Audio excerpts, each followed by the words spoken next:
संसद में राहुल गांधी के बयानों और विपक्ष के हंगामे के बीच बीजेपी सांसद निशिकांत दुबे ने राहुल गांधी के खिलाफ सब्सटेंटिव मोशन का नोटिस दिया है। पहले कहा गया था कि सरकार राहुल गांधी के खिलाफ विशेषाधिकार हनन प्रस्ताव लाएगी, लेकिन निशिकांत दुबे के नोटिस के बाद यह साफ हो गया कि तैयारी सब्सटेंटिव मोशन की है। इस खबर के बाद विपक्षी नेता क्या कुछ कह रहे हैं, पहले वो आप सुनिए। लेके आ जाएं, खुला चैलेंज है, ओपन चैलेंज है, बहस करें, लाइव प्रसारण करें, संसद से लाइव प्रसारण होना चाहिए। इनके कच्चे चिट्टे सब जब खुलेंगे ना, इनको समझ में आ जाएगा। करें तो राहुल गांधी के बोलने से इतना डर लगता है, तभी तो माइक बंद करते हैं। राहुल गांधी से इतना डर क्यों लग रहा है? डर लग रहा है ना क्योंकि राहुल जी को पता है, राहुल जी खड़े होकर के बोलेंगे, आप बोलने नहीं दे रहे हैं। ट्रेड डील कर करके आपने देश बेच दिया। जहां आप पार्लियामेंट का पूरा देखो ब्यूरो, अपोजिशन को वहां आवाज उठाने की इजाजत ही नहीं दी जाती है, और जब कोई उठाए बाहर और उसे लोगों का अप्रूवल भी मिले तो इनको डर लगता है और इस तरह की कार्रवाइयां करने के लिए मजबूर हो जाते हैं। जबकि बीजेपी कांग्रेस और राहुल गांधी पर हमलावर है। बीजेपी कह रही है कि राहुल बिना किसी तथ्य के बेबुनियाद आरोप लगा रहे हैं।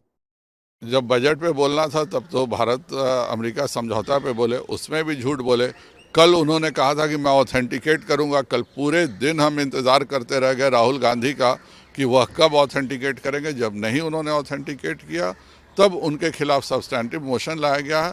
वह अच्छे से जानते हैं कि उन्होंने जिस प्रकार से सदन में झूठ बोला है, सदन को धोखा दिया है, इस देश को धोखा दिया है, उनकी लोकसभा की सदस्यता भी इसमें समाप्त हो सकती है। राहुल गांधी की ये बेतुकी बात है, कोई सुनने वाला नहीं है, इसका कोई नोटिस नहीं लेता है।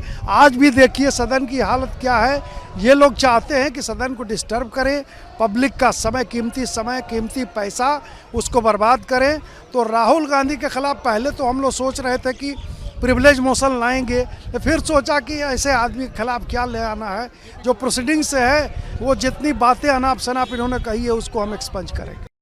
सवाल ये है कि आखिर ये सब्सटेंटिव मोशन होता क्या है। तो आपको बता दें, संसदीय प्रक्रिया में सब्सटेंटिव मोशन वो स्वतंत्र मूल प्रस्ताव होता है जिसका उद्देश्य सदन की स्पष्ट राय या निर्णय प्राप्त करना होता है।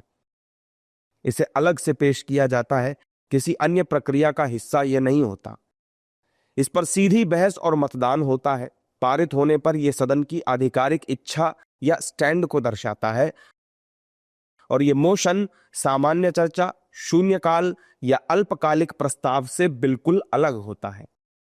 बात करें इस मोशन को लाने की, तो यह किसी उच्च पदाधिकारी के खिलाफ कार्रवाई के लिए, किसी सांसद के आचरण पर निर्णय लेने के लिए या अनुशंसित कार्रवाई के लिए लाया जाता है।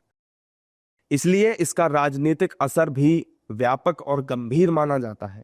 हालांकि सब्सटेंटिव मोशन को राहुल गांधी की उनकी सदस्यता से जोड़कर देखा जा रहा है, लेकिन यह साफ कर दें कि सिर्फ सब्सटेंटिव मोशन पारित होने से किसी सांसद की सदस्यता नहीं जा सकती है। सदस्यता खत्म करने के स्पष्ट नियम संविधान और जनप्रतिनिधित्व अधिनियम 1951 में ही तय किए गए हैं।